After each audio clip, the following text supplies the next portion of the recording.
सब फाड़ फाड़ के नोटों की बारिश हो रही थी। जो कुछ लोग तो चेकिंग कर रहे थे, नोटों के बोझ में गिर करके कुछ तो चोट लगी, उनको बेहोश हो गए। उनकी बारिश से छतें टूट टूट करके नोटों की बारिश, 334 करोड़ रुपया उनके शिक्षा मंत्री के वहां मिला।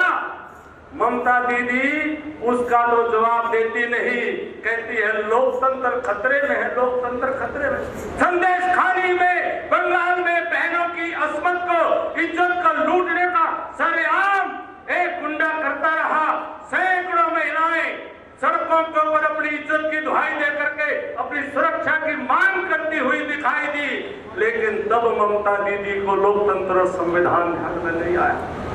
ये सारे के सारे जो विपक्षी लोग हैं, ये केवल मोदी जी का खिलाफत करना चाहते हैं, देश की खिलाफत करना चाहते हैं, देश की तरक्की को रोकना चाहते हैं।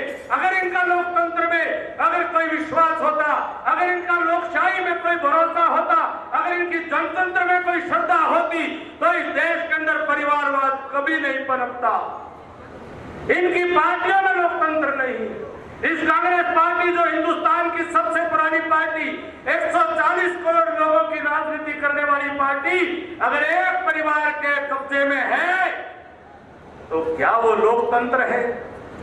क्या वो जमहूरियत है? ये केवल अपने परिवारों के जो इनके पुर्जे हैं, जो पुर्जे खराब भी हैं, जो खोटे सिक्के हैं, जो परिवारों के नकली नोट हैं, ये उनको जलाना चाहते हैं। मेरे हिंदुस्तान के नौजवान, मेरे हिंदुस्तान की क्षमता और प्रतिभा को ये समाप्त करते हुए अपने परिवारों के पुर्जों को आगे बढ़ाने का पाप हिंदुस्तान में करते हैं और फिर कहते हैं लोकतंत्र खतरे में है। हरियाणा प्रदेश के अंदर भी कुछ वो हिंदुस्तान में चला करता था कि डी कंपनी थी, दाऊद इब्राहिम की कंपनी थी डी कंपनी। हमारे हरियाणा में भी बी कंपनी है, बी कंपनी, बाबू बेटा कंपनी। ये पार्टियां नहीं है, ये कोई संगठन नहीं है। कांग्रेस देखो तो बाबू बेटा कंपनी, इनेलो देखो तो बाबू बेटा कंपनी, जजपा देखो तो बाबू बेटा कंपनी। आप और हमारा कोई सौदा नहीं है बीच में। ये सारा परिवार हमारा तो समझ में नहीं आया। इनेलो का, जजपा का तो रणजीत सिंह जी को ज्यादा पता होगा। ये तो बाबू बेटे का नहीं, बेटा बाबू का नहीं। इनका तो एहसास होता है भतीजा चाचा का नहीं, चाचा भतीजा का नहीं, जोर भाभी का नहीं, भाभी जोर की नहीं। इनका तो हमारा समझ में नहीं, पोता दादा का नहीं, दादा पोता का नहीं। हमारा तो इनका सौदा ही समझ में नहीं आया। अरे हरियाणा में खूब बनावे, इनके पल्ले कुछ नहीं, डांस नहीं, और सारा हरियाणा बेवकूफ बनाते चाले। ये बताओ क्या इनको कोई वोट मांगने का हक है? तो बताओ, मुझे कुछ हक हो तो बताओ भाई। ये बाबू बेटा कंपनियों को वोट मांगने का, और ये पिछली बार 2019 में ठीक काम कर दिया था। 2019 की लोकसभा में सोनीपत में 2.5 लाख वोटों से, अरे 10 साल मुख्यमंत्री रह लिया। नुकेता बलावरी चौधर पूरी चला ली अपने इलाके की चौधर के नाम पर, और सोनीपत में 2.5 लाख वोटों की शर्मनाक हार का सामना करना पड़ा।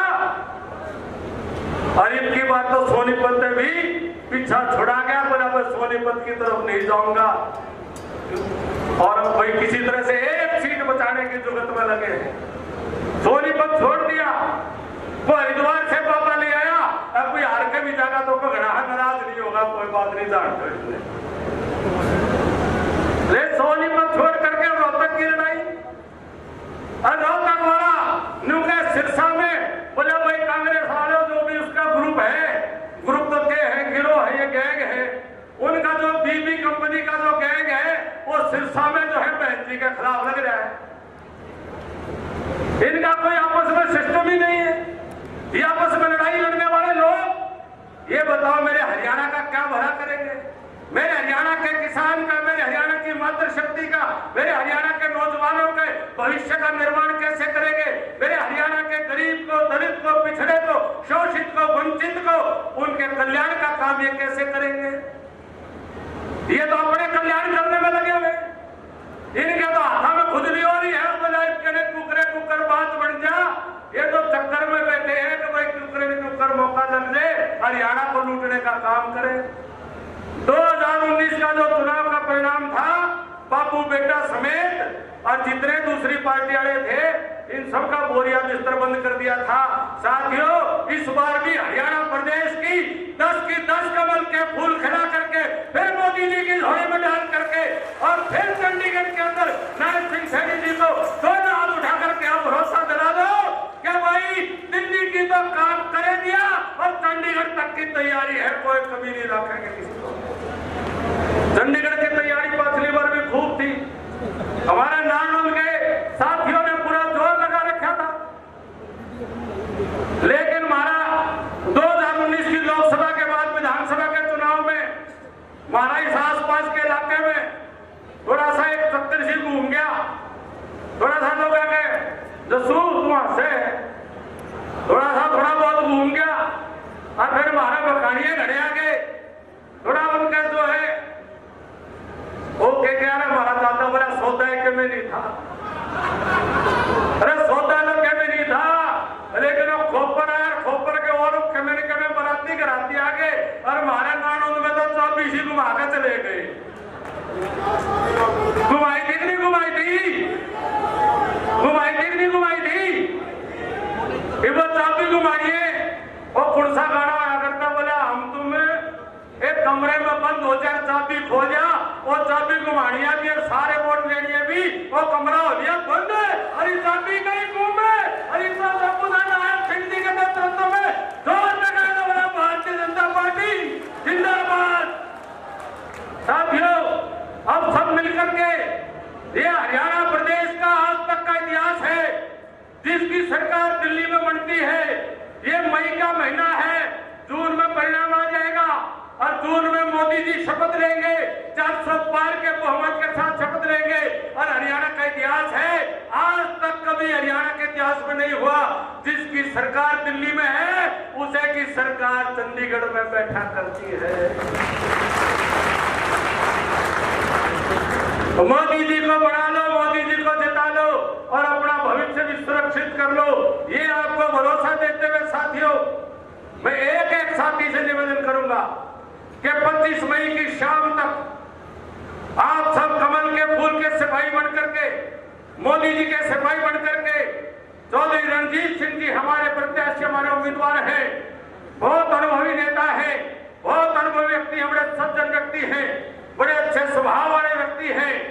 चौधरी रणजीत सिंह जी को आप अधिक से अधिक वोटों से जिताने का काम करें और तुलना करके देख लेना।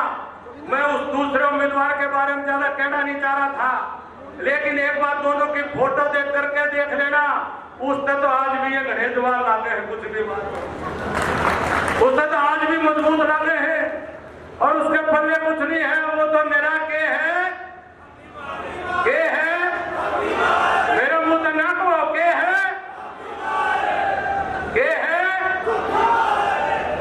और जयप्रकाश का जेपी का के आखिर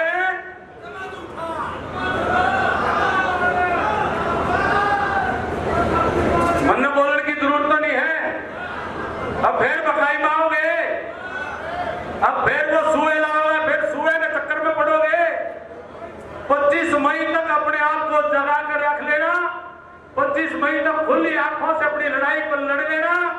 4 जून को परिणाम आएगा, ये वापिस ओढ़े जाओगा। जड़त आया है,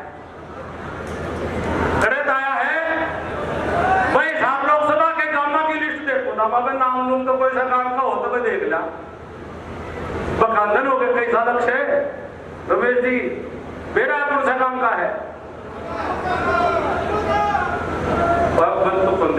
भाई? सारी बात समझ लो, सारे समझदार आदमी हो।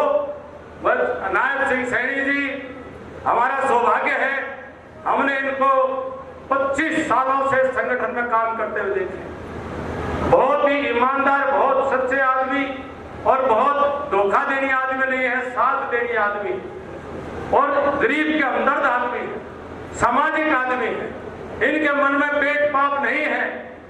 आप सभी आप इनको साथ दो, इनकी मदद करो और मैं आपके बीच में कह रहा हूं, अगर आप इस बात का समर्थन करते हो तो हम कहते हैं भाई एड़ी चोटी का जोर लगाकर आपका साथ देंगे। आप जितना डालोगे हम सवाया करके आपको देने का वापिस काम करेंगे नायब सिंह।